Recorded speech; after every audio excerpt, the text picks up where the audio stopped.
This is the story of what really happened in Hollywood's most celebrated marriage, Paul Newman and Joanne Woodward. For 50 years, they were held up as the gold standard of celebrity relationships. But the full truth was far more complicated than the fairy tale we were sold. Thanks to a 2022 documentary that used Newman's own words from interviews he later tried to destroy, and revelations from their daughters, we now know what really went on behind closed doors. Today, at 94 years old, Joanne Woodward lives with Alzheimer's disease in the Connecticut home she shared with Paul. She rarely recognizes her own daughters. But before her illness took hold, and through the words Paul himself left behind, we finally have the complete picture of their relationship. The passion, the guilt, the struggles, and the determination that kept them together when Hollywood expected them to fall apart. Let me start by telling you what made Paul Newman and Joanne Woodward so special. They married on January 29, 1958, in a small ceremony in Las Vegas, and they stayed married for exactly 50 years, until Paul died of lung cancer on September 26, 2008, at age 83. In Hollywood, that kind of longevity is practically unheard of. While other celebrity marriages crumbled within months or years, Paul and Joanne raised 3 daughters together in Connecticut, far from the Hollywood spotlight. They made 11 films together. Paul directed Joanne in 4 films, including Rachel in 1968, which earned her an Oscar nomination. Paul Newman became one of the most famous quotes about marriage when he told Playboy magazine in 1968, "I have steak at home. Why should I go out for hamburger?" It became the line everyone repeated as proof of their perfect marriage. Paul founded Newman's Own in 1982, donating 100% of profits to charity. By December 2022, that company had given away over $600 million. From the outside, they had it all. Talent, success, beautiful children, and a marriage that lasted half a century. They were, as author Gore Vidal called them, the last movie stars. But that's only part of the story. Paul and Joanne met in August 1952, in a Manhattan office on a sweltering summer day.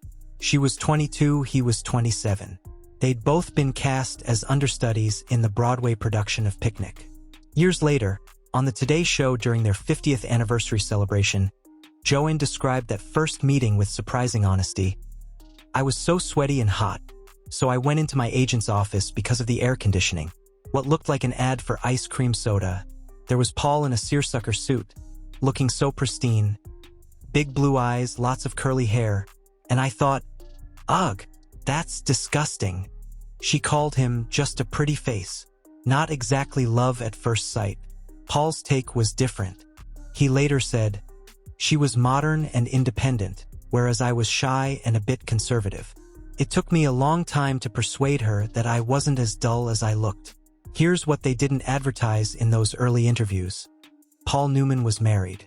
His wife was Jackie Witt, and they already had one son, Scott, who was born in 1950.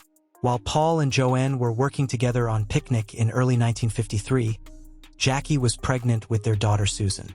She'd give birth to a second daughter, Stephanie, in 1954. For the next several years, Joanne kept her distance. She knew Paul was married, and she wouldn't be the other woman. They remained friends, nothing more. Everything changed in 1957 when they were reunited on the set of The Long, Hot Summer. This was the film that made them both stars, and it was also where their affair began in earnest. By the end of filming, they were discreetly living together. Paul had moved out of his Long Island home, leaving Jackie and their 3 children. In 1956, he'd confessed to Jackie that he was in love with Joanne Woodward. Let me be clear about the timeline here because it matters. Paul and Jackie's divorce was finalized on January 28, 1958, in New York City. One day later, on January 29th, Paul married Joanne in Las Vegas. One day later, Paul himself later said about this period, "I felt guilty as hell. I'll carry it with me for the rest of my life." He also admitted, "I was probably too immature to make a success of my first marriage." Their daughter Stephanie later said her mother was devastated by the divorce. Jackie initially refused to grant the divorce and resisted for years. This wasn't a clean break. It was messy, public, and it haunted Paul for the rest of his life. Think about what Joanne was stepping into. She was marrying a man who'd just left his wife and 3 young children. A man consumed with guilt. A man whose son Scott was only 7 years old when his father walked out. That guilt became part of the foundation of their marriage, something Paul carried every single day. So they got married. Less than 2 months later, on March 28, 1958, Joanne won the Academy Award for Best Actress for The Three Faces of Eve. She is, as of today, the oldest living Best Actress Oscar winner. They had 3 daughters together. Nell was born in 1959, Melissa in 1961, and Clea in 1965. They moved to Westport, Connecticut, becoming one of the first celebrity couples to raise their family outside of Hollywood. From the outside, everything looked perfect, but their daughters have since revealed what it was really like. Melissa Newman, their middle daughter, wrote a book in 2023 called Head Over Heels. Joanne Woodward and Paul Newman. A love affair in words and pictures. In interviews promoting the book, she described her father as a high-functioning alcoholic and said there was often a vibe of tension in the house that would sort of come and go. In 1969, rumors about their marriage became so intense that Paul and Joanne did something unusual. They took out a full-page advertisement in the Los Angeles Times declaring their marriage was solid. When you have to buy a newspaper ad to convince people your marriage is working, that tells you something about the pressure they were under. There were also allegations of infidelity. According to Sean Levy's biography Paul Newman, A Life, Newman had an 18-month affair with journalist Nancy Bacon during the filming of Butch Cassidy and the Sundance Kid between 1968 and 1969. And then there was that famous quote, "Why should I go out for hamburger when I have steak at home?" Everyone loved it. Everyone except Joanne. She later said, "Every time I hear that line, I want to burst." Why? Because being compared to steak made her feel like a piece of meat. Even Paul's romantic statements about her bothered her because they reduced her to her physical attributes. She wanted to be seen as a person, not a trophy. On November 20th, 1978, Paul Newman's son Scott was found dead in a Los Angeles hotel room. He was 28 years old. The cause of death was an accidental overdose, Valium, alcohol, and other tranquilizers. Scott had been an actor and stuntman. He'd appeared in films like The Towering Inferno and Breakheart Pass. He'd also been struggling with substance abuse for years. In Paul's posthumous memoir, published in 2022, he wrote, "There's nothing you can say that will fix my guilt about Scott. It will be with me as long as I live." He also said, "I kept thinking he was going through a phase of adolescent bad judgment. I never thought it would be fatal. And perhaps most heartbreakingly, many are the times I have gotten down on my knees and asked for Scott's forgiveness." Remember, Scott was 7 when Paul left his first family. Now Paul had to live with the question of whether his absence contributed to his son's death. That guilt on top of the guilt he already carried about leaving Jackie and the children. It's hard to imagine bearing that weight. The following year, in 1979, Paul placed second overall at the 24 Hours of Le Mans, one of the most grueling races in the world.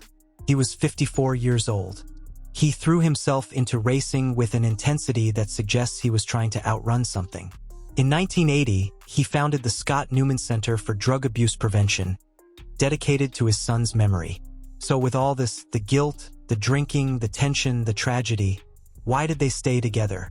In a 1998 interview with Larry King, Paul said it came down to some combination of lust and respect and patience. And determination. Determination. That's an interesting word choice. It suggests work. It suggests choice. As Paul himself said, people stay married because they want to, not because the doors are locked. Joanne, in an interview on the Today Show in 2002, gave perhaps the best answer. He's very good looking and very sexy and all of those things, but all of that goes out the window, and what is finally left is if you can make somebody laugh. And he sure does keep me laughing. They also shared deep intellectual and creative respect. Paul directed Joanne in 4 films, and these weren't vanity projects. Rachel earned Joanne an Oscar nomination and a Golden Globe win. The effect of gamma rays on Man in the Moon marigolds won her Best Actress at Cannes in 1973. In Newman's posthumous memoir, he wrote something revealing. "We left a trail of lust all over the place. hotels and public parks and Hertz rent-a-cars. Even after decades of marriage, the physical passion remained. He also said, "Joanne gave birth to a sexual creature. I'm simply a creature of her invention." And on their 50th anniversary in 2008, just months before he died, Paul said, "I feel privileged to love that woman. That I am married to her is the joy of my life." Actor Liev Schreiber, who worked with Newman on the film Twilight, remembered, "When Joanne came on set, he put his arm around my shoulder and said to me, 'Will you look at the ass on her?' That really struck me as an ideal relationship. I love the idea that a guy approaching 80 still loved his wife's ass." Here's where the full truth finally emerged. Between 1986 and 1991, Paul Newman commissioned a series of interviews for a memoir he was planning to write. He sat down and talked openly about everything: his marriages, his insecurities, his failures, his drinking, his guilt about Scott. Then he changed his mind. He didn't want the book published. And to make sure no one could ever release it, he burned all the audio tapes. But he forgot about the transcripts. 14,000 pages of interview transcripts survived. After Paul died in 2008, those transcripts were discovered. And in July 2022, director Ethan Hawke used them to create a 6-part documentary for HBO called The Last Movie Stars. The unique approach: actors read Paul and Joanne's words. George Clooney voiced Paul Newman. Laura Linney voiced Joanne Woodward. The documentary had a 100% approval rating on Rotten Tomatoes and was named one of the best documentaries of the year. Why? Because it didn't present them as a fairy tale. It presented them as real people who worked incredibly hard on their marriage. Ethan Hawke said this about making the documentary: "If you turn them into fairy tale figures, you don't have to ask yourself challenging questions. Wow, they worked really hard on loving each other and really suffered, and yet they used all that to continue to grow. That's what I find really inspiring." That same year, Paul's memoir was finally published posthumously as The Extraordinary Life of an Ordinary Man. It became a New York Times bestseller. People wanted the truth, not the sanitized version. In 2007, both Paul and Joanne received devastating diagnoses. Joanne was diagnosed with Alzheimer's disease, the same disease her mother had suffered from, and Paul was diagnosed with lung cancer. Paul Newman died on September 26, 2008, at their home in Westport, Connecticut. He was 83 years old. They had been married for 50 years, 7 months, and 28 days. The Vatican newspaper wrote, "Newman was a generous heart, an actor of a dignity and style rare in Hollywood quarters. Joanne didn't make a public statement. Their daughters handled the announcements." Today, Joanne Woodward is 94 years old. She'll turn 95 on February 27, 2025. She lives in the same Westport home she shared with Paul, under 24-hour care, surrounded by her 3 daughters. Due to the progression of her Alzheimer's disease, she rarely appears in public. Her last public appearance was in 2013. Her mother also had Alzheimer's, and back in 1985, Joanne starred in a television movie called Do You Remember Love, playing a professor with the disease. It was one of the first major films about Alzheimer's. She called it an homage to her mother. She won an Emmy for that performance. Now she lives with the same disease. Life has a cruel sense of irony sometimes. Let me tell you what they left behind. Newman's Own continues to operate, and as of December 2022, it has donated over $600 million to charity. The Hole in the Wall Gang Camp, which Paul founded in 1988, has served over 20,000 children and family members annually. The Serious Fun Children's Network, which grew from that single camp, now operates 30 camps in 19 countries and has provided over 2 million life-changing camp experiences since 1988. Paul Newman's acting legacy includes 10 Oscar nominations, 1 competitive win for The Color of Money in 1987, and an honorary Oscar in 1986. He also won an Emmy in 2005 for Empire Falls and a Jean Hersholt Humanitarian Award in 1994. Joanne Woodward won 1 Oscar for The 3 Faces of Eve and received 3 additional nominations. She won 3 Emmy Awards and 3 Golden Globes. She was one of the most respected actresses of her generation. But their real legacy might be this: they showed that marriage in Hollywood doesn't have to end in divorce. Not because it's easy, their marriage clearly wasn't, but because two people can choose to stay, to work, to forgive, and to keep showing up for each other even when it's hard. So what's the truth about Paul Newman and Joanne Woodward? The truth is they weren't perfect. Their marriage began with betrayal and guilt. They struggled with alcoholism, with the demands of two major careers, with tragedy, and with the normal tensions that come from building a life with another person. Paul carried the guilt of leaving his first wife and children for the rest of his life. He carried the guilt of his son Scott's death, wondering if he could have prevented it. He struggled with his drinking. He had moments of doubt. Joanne dealt with being married to one of the most desired men in the world while trying to maintain her own career and identity. She hated being reduced to a joke about hamburger and steak. She experienced the tensions and challenges that came with Paul's demons. But they also loved each other, deeply, passionately, and with determination. They made each other laugh. They respected each other's work. They raised 3 daughters together.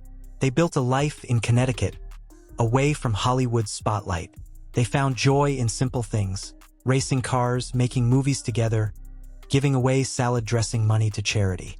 In the end, Paul said it best on their 50th anniversary, "I feel privileged to love that woman. Not I'm lucky. Not I'm blessed. Privileged." As though loving Joanne Woodward was an honor he'd worked to deserve. That's the real story. Not a fairy tale, but something better. A real marriage between 2 real people who chose each other every day for 50 years. Today, Joanne Woodward sits in that Connecticut home, her memory fading, but the evidence of their love remains. In 3 daughters who carry their legacy forward, in $600 million donated to help others, in films that still move audiences, and in a story that proves love doesn't have to be perfect to be real. That's the truth about Paul Newman and Joanne Woodward.